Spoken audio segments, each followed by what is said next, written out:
Hey guys, I know there's not a lot of videos out there about taking these 73 through 79 doors apart, but I figured I'd offer some advice after I just took apart that one right there.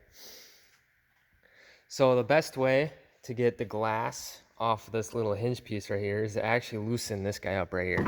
In order to do that, there's a bolt right here, and then on the other side of this, there's a screw here. There's 3 screws on the other side of this. Once you loosen that, this thing will wiggle right out, and you can pivot the glass far enough over so that way this piece right here will slide out. Some other things that I learned was the little key right here. There's actually a little piece, metal piece, this guy right here. This little metal piece just slides in and out of that, and that's basically how you take the key apart. But other than that, this bolt and this bolt will hold a metal rail, which then is what the glass slides in. We got this piece, self-explanatory. It's just these 3 screws right here, and it just comes right off. You just got to take out a couple levers in there. That's not too bad. Then the tricky part is there's this metal flange in here that on both sides, all it is just pressure fit. So if you are able to pry this out, you'll be able to get the glass and this piece out without too much of an issue. If you don't take this out, then it's kind of a pain to get out. I did that on the last one. I learned that the hard way, but this piece, you can just take a little screwdriver over here, just pry it up, and it'll come out just like that. It's just these metal brackets right there.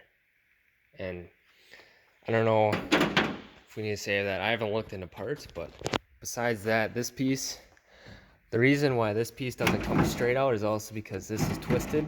So if you close this up, there it is, goes straight out. And there's also a metal bracket in here, which I don't know if you'll be able to see on the very end there. That's also very fun to get out. But if you can pivot it and get it going the right way, you'll be able to get that out. But besides that, just an update. Alongside this truck, I just replaced the gasket on the manifold for the exhaust, because we had a little bit of exhaust leak on that side. And then I polished up the chrome, so the chrome looks much better. And then recently I just purchased I think it's a 70, it says 75 on there, but I don't think, this might be the 75 cab, but the doors are 79, so those are swapped. But besides that, I bought this cab for a pretty cheap price, not gonna lie. I got the parts for the other door there, but everything's intact compared to my truck. It's got the mounts there all in good shape. That's just all service rust. And I even started grinding away at it. I'm just gonna get sandblasted, but started knocking some of it off, and it turned out pretty good. But the plan is to send these doors off to get sandblasted by a buddy of mine, and then we'll get those back and do some body work over the winter, just to see how that goes.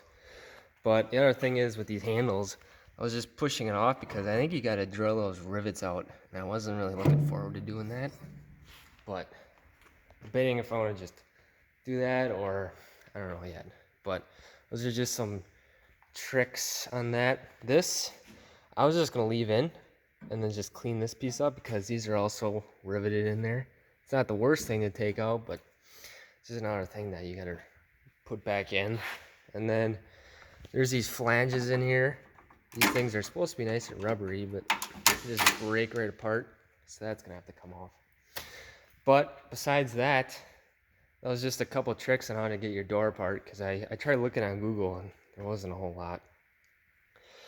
What else was there? These pieces, self-explanatory, just couple bolts, screws. That was your lock. This piece, very self-explanatory. Yeah. Just besides that, just a couple tricks, and then that should be about it. Thanks for watching.